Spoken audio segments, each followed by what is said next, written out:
ইইউভুক্ত দেশে প্রবেশের নতুন পদ্ধতি অক্টোবর থেকে।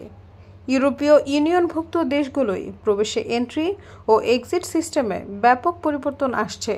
আগামী 12 অক্টোবর থেকে চালু হতে যাওয়া ডিজিটাল ব্যবস্থাটির উদ্দেশ্যে সীমান্ত ব্যবস্থাপনা আধুনিকরণ করা।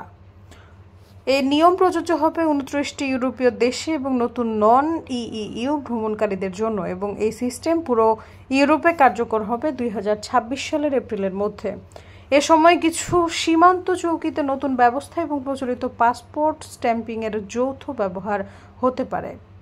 নতুন এ ব্যবস্থায় পাসপোর্টে প্রচলিত ম্যানুয়াল স্ট্যাম্পিংয়ের পরিবর্তে একটি স্বয়ংক্রিয় ইলেকট্রনিক রেকর্ড চালু করবে। এটি চালু হওয়ার পর প্রথমবারের মতো সেনজেন অঞ্চলে প্রবেশ করলে যুক্তরাজ্যের পাসপোর্টধারীদের পাসপোর্ট স্ক্যান করতে হবে। এছাড়া তাদের ছবি ও আঙুলের ছাপ ডিজিটালভাবে রেকর্ড করা হবে।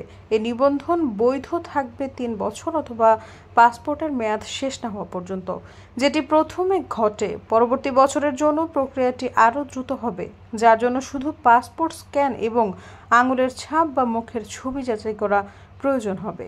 সৈয়দা ফারিয়া, সমযুগ।